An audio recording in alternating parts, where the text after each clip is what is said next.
अस्सलाम वालेकुम grade third, how are you? I hope you will be fine बेटा आज हम रेल की कहानी सबक की पढ़ाई करेंगे और साथ में आपको बताऊंगी कि आमदो रफ्त यानी कि हम अपने सफ़र में जो ट्रांसपोर्ट जिसे कहते हैं वो इस्तेमाल करते हैं वो बेटा हमारे लिए बहुत आसान हो गया अब एक जगह से दूसरी जगह जाना। ऐसा ही है ना बेटा, हम घंटों का सफ़र मिनटों में और मिनटों का चंद लम्हों में भी कर रहे हैं।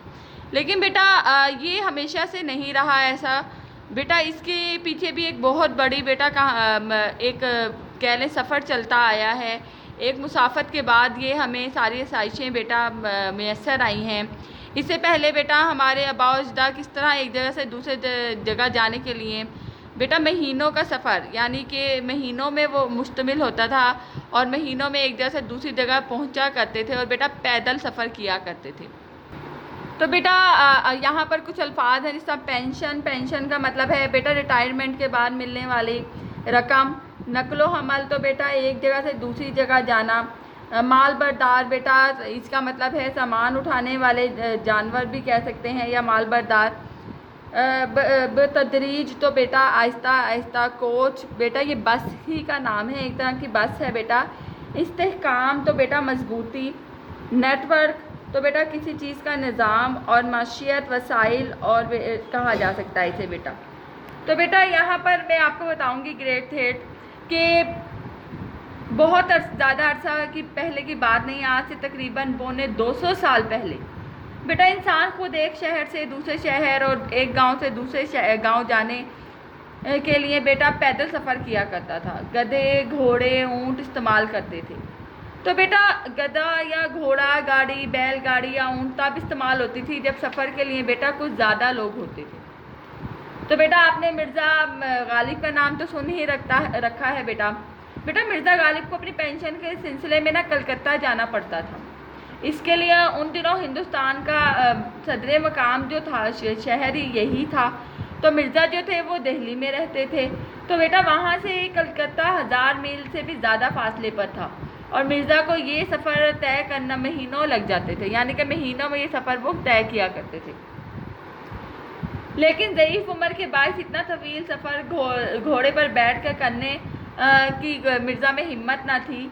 गालिब के ज़माने में लोग बेटा दरियाओं में कश्ती में भी सफ़र किया करते थे। लेकिन साइंसी इजादात की वजह से एक जगह से दूसरी जगह बेटा सामान पहुंचाने या खुद जाने के लिए मोटर कार बसें बेटा ट्रक रेलगाड़ियाँ मैसर हैं। तो लेकिन बेटा अगर आप ये देखा जाए ना तो ये पुराने ज़माने में तो इंसान को इनका तसव्वुर भी नहीं कर सकता था कि ऐसा कुछ भी होगा। वो तो पैदल सफ़र किया करते थे। तो बेटा पाकिस्तान में इस वक्त लोगों का खुद एक मकाम से दूसरे मकाम तक जाने और निजी और तजारती सामान पहुंचाने के लिए बेटा 4 किस्म के ज़राए मौजूद हैं बेटा। लोग हवाई जहाज़ से भी सफ़र कर रहे हैं और सामान पहुंचा रहे हैं, सड़कों के ज़रिए भी बेटा। और बेटा बहुत सी कारें बसें वैगने बेटा ऐसे बहुत सी आमदोरफ्त का सामान हमें मैसर आ चुका है कि बेटा कि हम एक जगह से दूसरी जगह बेटा आसानी से जा सकते हैं और आ सकते हैं। लेकिन बेटा 1974 से मतलब 1947 से पहले पाकिस्तान भारत और बांग्लादेश के इलाकों पर बेटा कौन थे? अंग्रेज़ थे। और ये सारा इलाका बड़े सगीर कहलाता, पाको हिंद कहलाता था।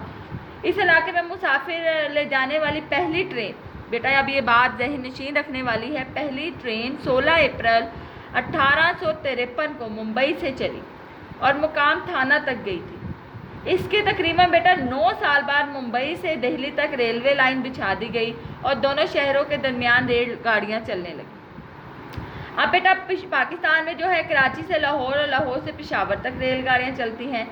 इन बड़े शहरों के दरमियान मुतअद्दिद मकामात से दाएं बाएं मशरिक मगरिब और शुमाल जनूब की तरफ भी रेलवे लाइन्स निकलती हैं। ऐसे मकामात को रेलवे जंक्शन कहते हैं, मसलन लाहौर खानेवाल मुल्तान वज़ीराबाद बेटा कोठरी और रोहड़ी वगैरह।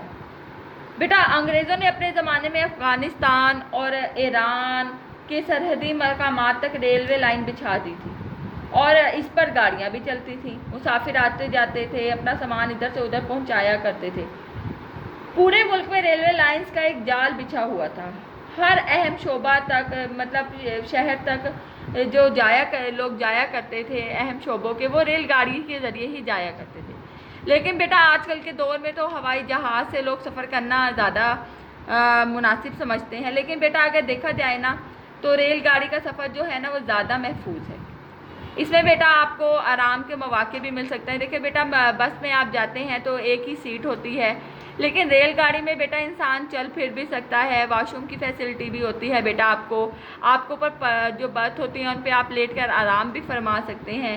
تو بیٹا اس میں اگر بچوں کے ساتھ کہیں دور کا سفر کرنا ہو تو بیٹا ٹرین زیادہ محفوظ سفر ہے۔ آپ سفر کے دوران سہولت سے کھا پی بھی سکتے ہیں، اور اگر سونا ہو تو لیٹ بھی سکتے ہیں۔ لیکن بیٹا پاکستان میں ریلوے کا نظام نا اب خراب ہوتا جا رہا ہے، آئے دن بیٹا ایکسیڈنٹ، ریل گاڑیاں سٹاپ ہوتی ہیں اور 4-5 گھنٹے تک چلتی ہی نہیں ہے بیٹا، بہت مشکل ہوتی ہے۔ لیکن اگر دیکھا جائے تو ریل کا سفر ہر اعتبار سے آرام دہ اور محفوظ ہے۔ کار یا بسیں کتنی بھی آرام دہ اور کشادہ ہوں، ریل کے مسافر کوچ جیسے آرام دہ اور کشادہ نہیں۔ یعنی ریل کی مسافر کوچ میں بیٹا آپ لیٹ بھی سکتے ہیں، آرام بھی کر سکتے ہیں۔ سڑک پہ آپ بیٹا جب آپ گاڑی میں جا رہے ہوتے ہیں تو ہچکولے اور بیٹا جھٹکے بھی آتے ہیں، جبکہ ٹرین ایک سموتھ وے میں چلتی ہے۔ تو بیٹا پاکستان میں ریل کا جو نظام ہے نا وہ انگریزوں کے زمانے میں قائم ہوا تھا، لیکن انگریز تو چلے گئے لیکن یہ نظام موجود ہے۔ اس سے ہم بے شمار فائدے حاصل کر سکتے ہیں۔ اس کے ذریعے فوج اور فوجی سامان کو آسانی سے بیٹا سرحد سے پہنچایا جا سکتا ہے۔ یوں پورے ملک کے دفاع کو مضبوط بنانے میں ریلوے کی بڑی اہمیت ہے۔ تو بیٹا ریلوے جو ہماری معاشرت میں انقلاب برپا کر سکتی ہے، اس کے ذریعے ایک علاقے کے لوگوں کو بیٹا دوسرے علاقے تک جانے میں، ملنے ملانے میں جتنی سہولت ہے اور کسی ذریعے ممکن نہیں۔ تو بیٹا کاش ہم اس نعمت کی قدر کریں اور اس سے فائدہ اٹھائیں اور اپنے ریلوے نظام کو اچھا بنائیں بیٹا۔ اور جو ہمارے ریلوے کا آج کل نام ہو چکا ہے کہ اس سے تو لوگ پہنچتے ہی نہیں ہیں، لیکن بیٹا در حقیقت دیکھا جائے تو یہ سب سے آرام دہ اور سیف سفر ہے۔ تو بیٹا اللہ تعالیٰ ہمیں جو نعمتیں نوازی ہیں بیٹا ان کی قدر کرنے کی توفیق عطا فرمائے اور ہم ان سے فائدہ اٹھا سکیں۔ ٹھیک ہے گریڈ 8، اب آپ نے کرنا کیا ہے بچے؟ سب سے پہلے بیٹا ریل کی کہانی، بیٹا یہ ریل کہانی ہے بیٹا، آپ نے اس کا کیا کرنا ہے، اس کی اچھے سے بیٹا ریڈنگ کرنی ہے۔ ریڈنگ کے بعد بیٹا یہ آپ کو مختصر سوالات کے جوابات دیے گئے ہیں، جب آپ ریڈنگ کریں گے تو آپ کو یہ بہت اچھے سے سمجھ آ جائے گی بیٹا، یہ آپ نے سولو کرنے ہیں اور بیٹا یہ درست سوالات کے جوابات کی نشاندہی کرنی ہے۔ یہ دیکھیں بیٹا، اس کے بعد ہے درج ذیل الفاظ کے معنی۔ تو بیٹا یہ الفاظ کے معنی میں آپ کو بتا بھی چکی ہوں اور آپ بہت پہلے کر بھی چکے ہیں بیٹا، ان کے معنی آپ نے لکھنے ہیں۔ درج ذیل الفاظ کے جمع، تو بیٹا جمع لکھنے ہیں۔ اور ریلوے ملکی دفاع میں کس طرح کردار ادا کرتی ہے بیٹا، مختصر، تو بیٹا یہ آپ نے مختصراً لکھنا ہے۔ ٹھیک ہے بیٹا، اس کے بعد بیٹا یہ ہم آواز، یعنی آپ انہیں قافیہ بھی کہہ سکتے ہیں، تو بیٹا انہیں ایک سے کالم الف کو کالم بے سے میچ کرنا ہے۔ اور بیٹا یہ جب آپ ریڈنگ کریں گے تو مناسب الفاظ سے فلنگ دا بلینکس اور ٹک اینڈ کراس یعنی غلط اور درست کی نشاندہی کریں گے۔